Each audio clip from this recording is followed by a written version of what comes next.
এত চমৎকার বাবার বাড়িতে আমার শাশুড়ির এক রাতের জন্য ঠাঁই হয়নি। আসলে মানুষের ভাগ্য যে কতটা অদ্ভুত মানুষ তা নিজেও জানে না। যদি জানতো তাহলে আর অর্থ সম্পদ সুখের পিছনে এভাবে পাগলের মতো ঘুরে বেড়াতো না। আসসালামু আলাইকুম, সবাই কেমন আছেন? আশা করি সবাই ভালো আছেন। আলহামদুলিল্লাহ আমিও ভালো আছি। আজকে আমরা চলে এসেছি আমার নানা শ্বশুরের বাড়ি, মানে আমার শাশুড়ির বাবার বাড়িতে। কত চমৎকার করে ঘর সাজানো হয়েছে, কত চমৎকার করে টাইলস করে দামি আসবাবপত্র দিয়ে কত সুন্দর গাছ লাগানো হয়েছে। যে ঘরের জন্য সবচেয়ে বেশি আনন্দ আর খুশি হওয়ার কথা ছিল আমার শাশুড়ির, কারণ হচ্ছে তিনি তাদের পরিবারের সবচেয়ে বড় মেয়ে। এই মানুষটা অনেক বেশি আফসোস করতো যে বাবার বাড়িতে কেন বড় বিল্ডিং বানানো হচ্ছে না, কেন সুন্দর ঘর হচ্ছে না। প্রায় সময় এটা নিয়ে সে দুঃখ করত।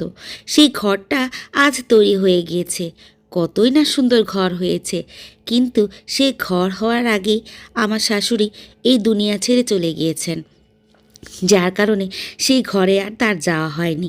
আগামীকাল কী ঘটবে সেটা যদি আমরা বুঝতে পারতাম, তাহলে আজ হন্যে হয়ে আমরা ভবিষ্যতের জন্য দৌড়াতাম না। যাই হোক, দুঃখ কষ্ট মিলেই তো আমাদের জীবন, তাই বলে তো পৃথিবী আর থেমে থাকে না। নানি শাশুড়ির বাড়িতে যাওয়ার পরে অনেক নাস্তা পানি দেওয়া হলো আমাদেরকে। নাস্তা টাস্তা খেয়ে আমরা বাইরে হাঁটতে বের হয়েছি। এখানে মোগলাই পরোটা ছিল, ডিমের পিঠা ছিল, বিস্কিট ছিল, চা ছিল, কফি ছিল। এর মধ্যে আমার খালা শাশুড়ির ছেলে মেয়ে, মানে আমার ছোট দেবর, ছোট ননদ, ওরাও এসেছে। ওদের সাথে আমরা অনেক মজা করতেছিলাম। তো সকালবেলা হচ্ছে, মানে রাতে ঘুমানোর পরে আমরা রাতটা ওখানে থেকেছি। সকালবেলা নাস্তা হয়েছে পিঠা। তো সুজনকে একটু কফি বানিয়ে দিয়েছি, সুজন খাচ্ছে, কারণ ও তো চা খাবে না। ঘরের সামনে খুব সুন্দর কুমড়ো গাছ আর অনেক ধরনের গাছ লাগানো হয়েছে। তারপর আমরা চলে গিয়েছি মাছ ধরতে। এই যে মাছ শিকারীদের দেখতে পাচ্ছেন, এরা কিন্তু মোটেও মাছ ধরতেছে না, তারা এখানে ভিডিও বানাচ্ছে মাছ ধরার ভান করে। এই যে আমার দেবর, সে কিন্তু অনেক বেশি ভালোবাসে আমাকে, ওর ব্যবহার আমার এত ভালো লাগে। আর এই দেখেন টুনটুনি পাখিরা কি সুন্দর ভিডিও করতেছে, আমার কাছে কিন্তু অনেক ভালো লাগতেছে। বাচ্চারা অনেক খেলতেছে। এটা হচ্ছে নানি শাশুড়িদের বাড়ির একদম শুরুতে যে মাঠের সামনে এই পাশে হচ্ছে ঘাট। সব কিছু মিলে বাড়িটা খুবই সুন্দর, খুবই চমৎকার। বাড়ির মানুষগুলোও চমৎকার, সবাই মিলে খেলতেছিল, মাছ ধরতেছিল, মজা করতেছিল। আমার কাছে কিন্তু এত বেশি ভালো লাগতেছিল। গ্রামে যে সমস্ত মজাগুলো করা হয়, ঢাকায় কিন্তু এই মজাগুলো কোনোভাবেই পাওয়া যায় না।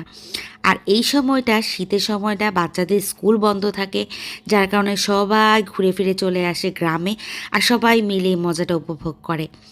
আমরা মাছ ধরতেছি, এর মধ্যে হচ্ছে মানে মাছ একটাও পাচ্ছিলাম না। শীতকালে কিন্তু পুকুরে মাছ পাওয়া যায় না খুব একটা। আর এই যে আমার দেবর দেখতে পাচ্ছেন, সে কী ধরনের মজা করতেছে, আব্দুল্লাহ ড্যান্স করতেছে, আর আমার ননদগুলো এগুলো ভিডিও করতেছে। সবাই মিলে এত বেশি মানে মজা করেছি। এর মধ্যে মিস করেছি আমার একটা ননদকে, সেটা হচ্ছে টুম্পা। ও যদি থাকতো তাহলে অনেক বেশি মজা হতো। ওকে নিয়ে হচ্ছে নানির বাড়িতে আসলে সবচেয়ে বেশি মজা করা হয়। তো এগুলো ঘুরে টুরে আমরা মাছ যখন পাইনি, চলে এসেছি ঘরে। এখানে একটা তেঁতুল গাছ আছে, তেঁতুল গাছে অনেক তেঁতুল ধরে আছে, কিন্তু তেঁতুল পাড়ার লোক নেই। যদি তেঁতুল পাড়ার লোক থাকতো তাহলে কিন্তু অনেক তেঁতুল আমরা খেতে পেতাম। তো যাই হোক, রান্নাবান্না হয়ে গেছে, অনেক ধরনের রান্না হয়েছে। ফুলকপি, গরুর মাংস, মুরগির মাংস, তারপর হচ্ছে সিমের তরকারি, সিমের ভর্তা, মানে এত এত রান্না হয়েছে। আরও কিছু মেহমান এসেছিল, তো ওরাও খেয়েছে। তার মধ্যে আমার দেবর চলে এসেছিল, দেবরও খেয়েছে। তো সবাই মিলে খাওয়া দাওয়া করার পর আবার চলে গিয়েছি বিকেলে আমরা মাছ ধরার জন্য। মাছ ধরার পরে আমার দেবর মশাই পুকুরে ছিপ ফেলবে, আর সেটা শীতকাল হোক, বর্ষাকাল হোক, গরমকাল হোক, মাছ উঠবে না তা কিন্তু হয় না। তো সব কিছু মিলিয়ে আমরা সব কিছু নিয়ে আবার বিকেলবেলা নানি বাড়ি থেকে চলে এসেছি। আজকের ভিডিওটা কেমন লাগলো অবশ্যই জানাবেন। সবাই ভালো থাকবেন, সুস্থ থাকবেন, নেক্সট ভিডিওর অপেক্ষায়।